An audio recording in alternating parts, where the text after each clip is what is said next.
Hello, my Boom PJTV companions. I'm Andrew Klavan. We're here on the week that one of the heads of the NAACP was found that she tried to pass as a black woman. I'm here with a man who once made a pass at a black woman, Bill Whittle. Bill, your question today comes, I don't even know what that means. I'm sorry I said it. Today comes from James Reed. Here it is. Our generation, I think it should be, might read a 300-plus page book on something like Waterloo, while the next generation may only watch a YouTube video at the Waterloo train station.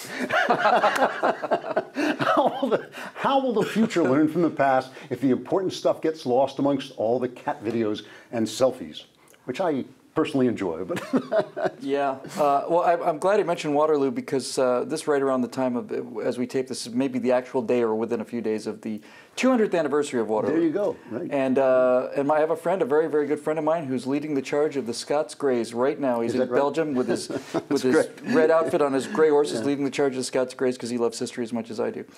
I think one of the things that's tempting to forget is that while Tolstoy wrote War and Peace, and War and Peace is handed down to us as one of the great masterpieces in literature, it wasn't the only thing that was written during the year that War and Peace was written. Yeah. There were any number of cat videos and hey, watch this videos going on while Tolstoy was writing War and Peace. It just wasn't on video. We forget about how much dreck and fluff there is in any given age, and so there's a sort of a natural, sort of a selective process where we think history history was filled with nothing but classics, you know. Dickens, you know. Dickens, look at the Dickens. Who's our Dickens today? Well, first of all, while Dickens was writing Dickens, there were hundreds of thousands of these penny dreadful things and just monumental amounts of dreck. Yeah. Now, what that means is, of course, is that you can extrapolate that in the present day and say, well, yes, there's an awful lot of noise out there. The signal is out there too, and it may take 200 or 300 years for people to realize, hey, this Bill Whittle book really did pass it. This Silent America really was a classic. It didn't do well in terms of sales, but man, it was if only he could have seen. But seriously, you know, there is great stuff that's being written today. Now, I think to the larger point about the depth of information, I think he's really onto something.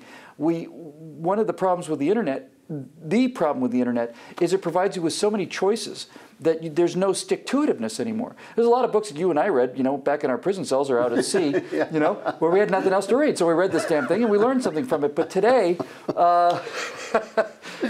know, we're working on our scrimshaw, you know, we're carving like boats or women out of baleen. Waiting for Moby Dick to ram the boat. You get it with, man. But seriously, there was you had to buckle down. You know, before we had a cell phone, you okay, Drew? You're killing me. Before I had a cell phone, usually we do this off air. Before I had the cell phone, I could tell you what the ingredients were in a can of air freshener, had them memorized, right? Because there's nothing else to read in the bathroom. Now you have a cell phone, you have a choice. I think he's having an aneurysm. Oh, God. The fact of the matter is, seriously, most people don't know you're this funny, you know. The fact of the matter is pretty simple. Yeah. Because we have a great deal of choice, we do not have the need to dig deep into things. We don't have the need to really go boring into subjects that may not have interested us. I remember I had an incident like this once. I was a big fan of Nova. This is probably late 70s, early 80s when Nova was really getting started. And I just discovered it. And I'd seen one on the planets, and I'd seen one all this stuff that interested me. And tonight on Nova, the magic of bird calls. I went, the magic of bird calls? Are you kidding me? Oh, come on. There's nothing else to watch in 1983, right? So I sat there and watched the bird calls. 3 minutes into this thing, it's like, this is the most incredible thing I've ever seen in my life. And by the time the magic of bird calls was over, I was blown away. Yeah. Learned a lot about the magic of bird calls and birds being dinosaurs and all that stuff. Never would have done that if I had the opportunity to bounce off and do something else.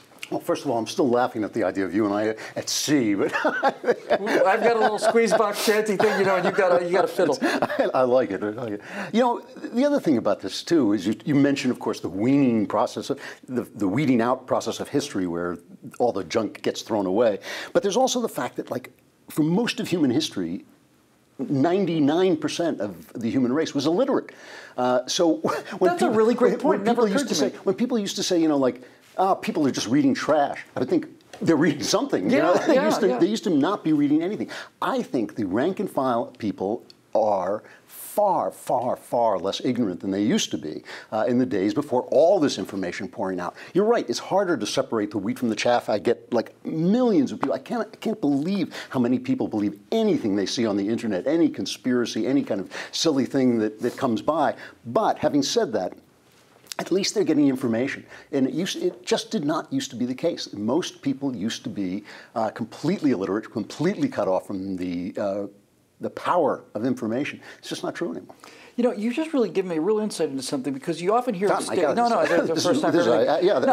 often hear statements, and it varies a little bit, but you'll often hear a statement like, you know, in the next 18 months there's going to be more information generated than in all of previous human history, right? And you think, well, that's got to be dreck. Now, a lot of it is dreck, but you said something that's really profound.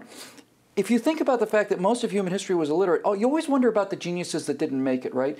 You always wonder about, well, we have Shakespeare, but how many Shakespeares, or greater than Shakespeare's, were died of, you know, typhus when they were 19, or how many of them were killed in World War I or whatever?